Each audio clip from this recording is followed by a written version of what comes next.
Hey, what's up guys, and welcome to another installment of Virtual Acceleration. Now, today I'm going to be doing a breakdown of a scene that I posted a while ago. It's not supposed to be absolutely amazing or anything else like that. It was more like a proof of concept for me, so that way I could learn these tools in a, uh, not a bad testing manner. Now, what we're going to be talking about today, I actually have listed out, so I'm not going to be stumbling around, hopefully not as much. So the first thing we're going to talk about is random color generation, which is one of the new features of the newest Blender here. This is the image rendered with 25 cycles, 10 cycles down here, because, with recording already, I don't know how much processing power this is going to take. So what we're just going to pop this over to is the node editor, and we're going to get to see kind of what's going on with our scene. I'm just going to move this over to material so that way we can see what's going on there. And voila! Now, our new things here that we can work with have to do with this object info. And so this random will pop out a mathematical number, and it pushes along just random generated at the creation of that object. Now, I have that plug into a color ramp, which right now is set to a constant, so if I slide this thing back and forth, you see down here in the bottom right that we're actually getting them to change colors from all silver to all glass.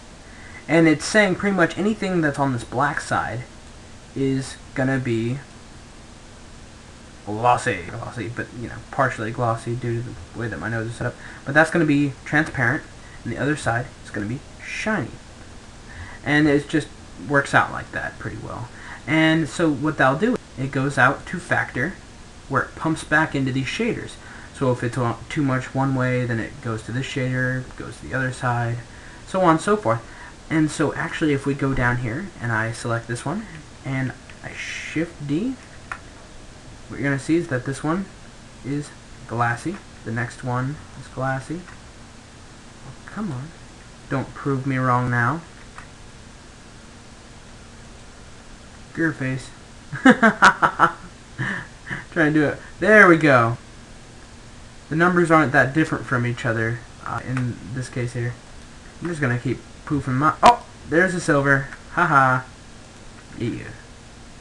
More silver, more silver. Anyways, and so that's one of the newer features here. Now the next thing that we're gonna be talking about is the light fall off node. And so with all these beautiful objects in here, time for me to get rid of some of them. And look on here, we actually can see a light fall off node which connects into our emission nodes. Now it allows us to change the strength and the smoothness of the light on the fly. Now I chose a very smooth light and a very, very large light, so that way it gave us the soft lighting that we have here. Make sure that you're not blowing out your scene with too bright of lights or too dark of lights. You want to keep it somewhere in the middle. We're going to be looking at the wavefront maps pretty soon here. That's going to be a later topic. But this is one of those amazing things that they've now moved into, is the light fall off node. And of course, brick node, yes. So this brick texture underneath here is actually generated from this. So I have a lot of the different maths and other things like that pumping into this mix, and so it's a certain amount of glossy due to this factor here, and it's a certain amount of diffuse, and so the diffuse colors are right down here. In fact, you can plug in textures in through here, since color 1, color 2, and mortar, and you see that the colors correlate pretty well. Now the offset tells with how far over some of these tiles are shifted to the right or to the left, and once again, very easy to work with.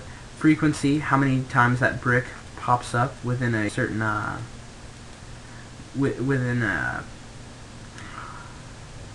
certain, basically the image repeats, and it tells it how many times it's going to repeat in each way.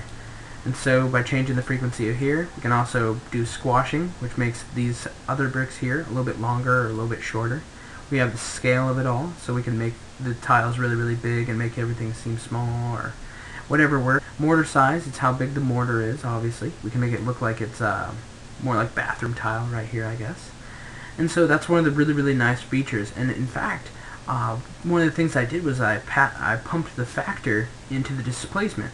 And since I kept this mortar a low color and everything else a little bit lighter color, it gave it the look of that it's slightly raised, which I kind of like. What I was planning to do sometime or another is just duplicate this one, reattach it in, and make it mix in correctly, so that way I can just create a black and white map of how high these tiles are supposed to be using the same numbers within the brick texture here. Because if you pump in the same numbers, obviously you're going to get the same result. And, you know, it would have been something nice for me to test out before this. And tiled rendering is finally into Cycle's rendering engine. So I'm not going to render right now because that takes too much CPU, and, you know, I don't know what it'll do to the video feed. But it basically really helps out with your computer crashing, because instead of it trying to nom on the entire scene all at once, it builds the BVH, which is now multi-core. So if you have more than one core inside your computer, you're going to notice that your BVH inside Blender 2.64 is much faster. I noticed it right away. I didn't have to sit around waiting for the BVH. And the BVH is pretty much your base vertice. I forgot what the H stands for, but it basically takes account for the entire scene before it starts rendering, so that way it knows how the light's going to behave with glass and things like that. And so I'm so happy to see that integrated in. It was something that I've been kind of waiting for a while, and it mixed with the tiling now. I've noticed my computer doesn't quite grudge at me anymore when I'm doing these things. Whether or not it gives a boost in performance, I'm not quite sure. It has to, somewhere along the lines.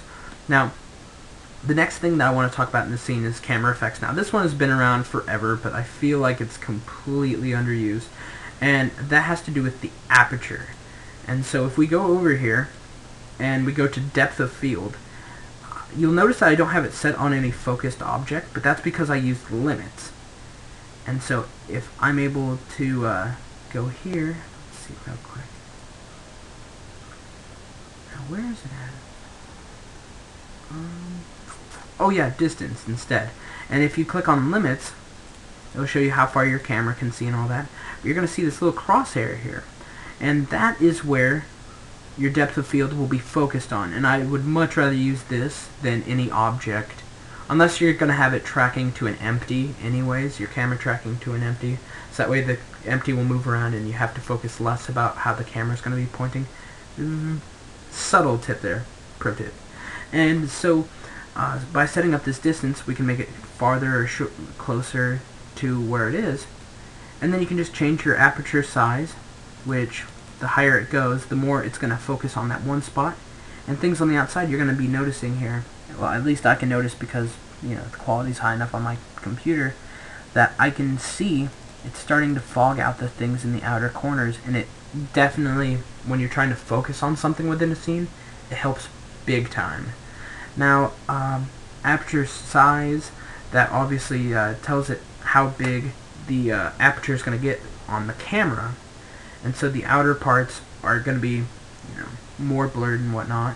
You can also change how many blades you have and the rotation, how far these blades will go. I haven't noticed much difference in when I start playing around with these features, but it has to somewhere along the lines. Camera presets, there's an even bigger list than before.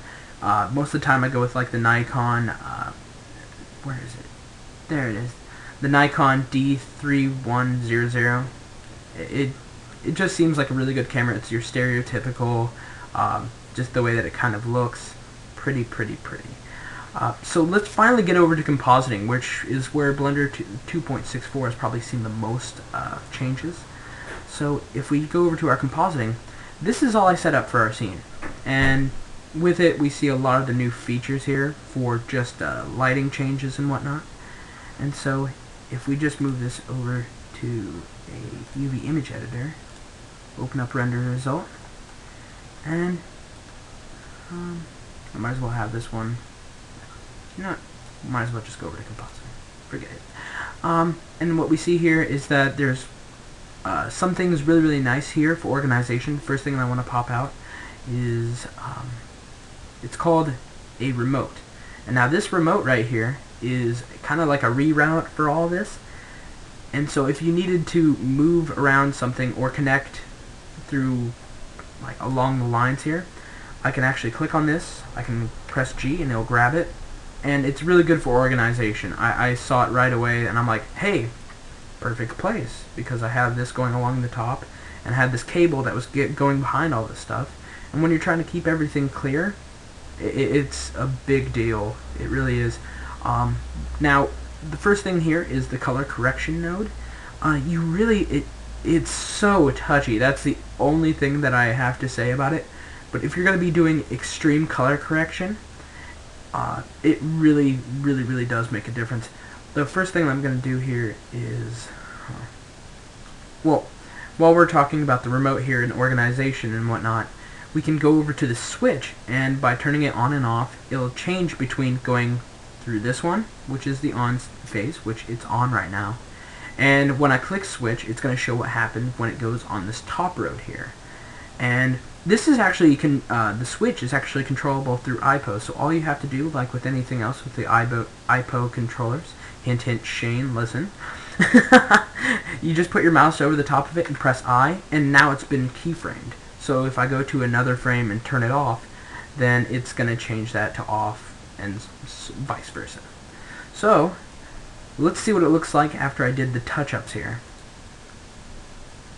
Now, that to me just made it pop. It's the reason why I was like, ooh, ah, pretty. And by the way, this is rendered at 25, not the 250 that I put onto Facebook. So it is pretty specky, and I'm sorry about that, I guess. But it's really, really pretty. And let me go into a little bit of the philosophy behind this. Now, this is something that a lot of people don't use as much as they should, and it's the waveform maps. It basically gives you a high dynamic range mapping of what's going on within your scene. And does it get any bigger? Yep. And so we see that it's made up of all these points, and I basically drew this sample line, this dotted line right across here. And we see that this part of the monkey is represented by this part of the line, and we see that there's a lot of light there. And so what I did was I pumped the levels, and then by taking it through color balance, the same places where lift, gamma, and gain are in here, I can actually change the colors of that, and that's what kind of changed the vibe of this. And so if you want to set up creepy lighting or something like that, you'd push it more towards cool colors like blues, and maybe get it a little bit darker within the scene while still keeping your lighting under control. Lens distortion was another big part of this. You'll see that within the switch here, the corners are curved, and I absolutely love doing things like this because it's the subtleties. Oh, and if we look back over on our waveform, we see that the peaks are higher and the lows are lower, so our darks are darker, our brights are brighter, and it really is just more pleasant for the eye. And when I throw it back over to here, it just looks plain and ugly compared to what you were looking at before and going, oh, that's not too bad, that's a comfortable render. But when you throw it over to here, pretty. Let's see, is there anything else that I need to tackle here? Yep, waveforms, all that. I would really, really, really go into this and learn more about these vector scopes, the sample lines, and all that. It's a great thing to learn, and it's a great way to stay in shape, Well, I'd like to thank you guys for your time, and, enjoy.